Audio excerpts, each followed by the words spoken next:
This is the first Apple computer mouse.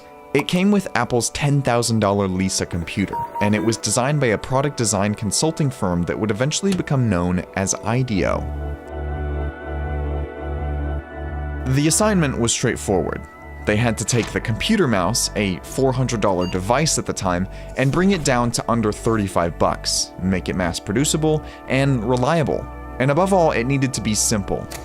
We control Lisa by pointing to these images on the screen with this unique item called a mouse.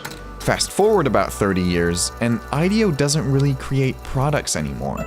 They've transitioned to designing networks and experiences, things like Los Angeles' voting system and the Red Cross's method for finding donors, even entire schools. So what does making a computer mouse have to do with creating a school system from scratch? It turns out, quite a lot.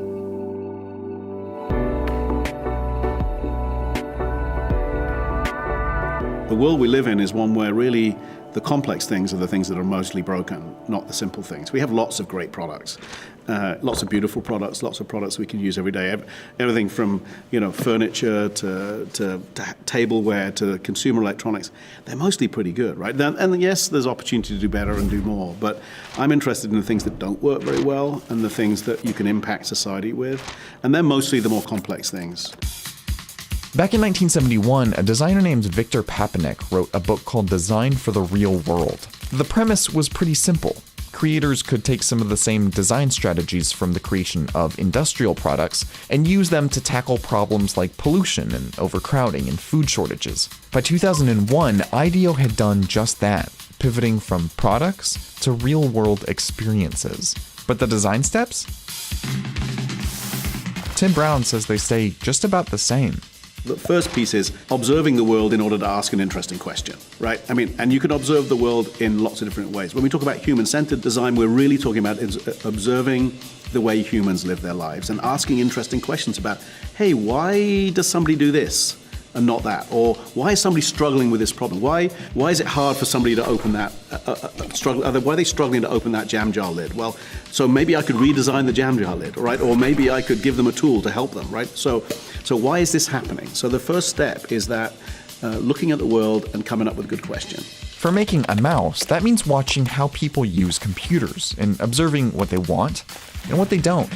For designing a school, that meant spending a month in Peru, meeting with students and parents, teachers, investors, government and business leaders to address needs like academic planning, modular classroom space, accessible technology, and affordable tuition. The next step is taking all the insights you have about those questions and starting to imagine ideas, like here's what I could do, here's what I might imagine doing better or differently. So that's what we often call ideation or idea making. Then comes the fun part. You test it out. Right at the beginning of the process, that might be a really simple cardboard model or a quick sketch, or if it's digital, it might be a quick digital simulation or something. And you try it out with people. Sometimes those drafts can be pretty rough. The first prototype for the mouse was a roll-on deodorant stick and a butter dish from a Palo Alto Walgreens. And you test it and see, and it doesn't work. Okay, so I need to rethink my idea, and I do it again, right? And this is where the iteration comes in, right?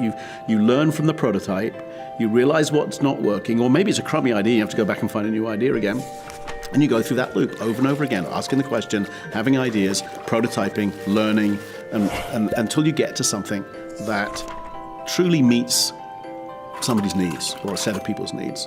Now, the last bit of the process, which arguably happens in that iteration also, is the storytelling piece, right? Because always you're trying to explain to people why your idea is interesting.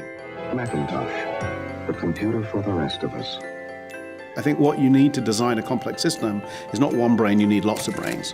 You need lots of brains with different perspectives, different creative contributions that they make, working together to get to an outcome that is literally rich enough and sophisticated enough to be able to behave like a system instead of being like an object.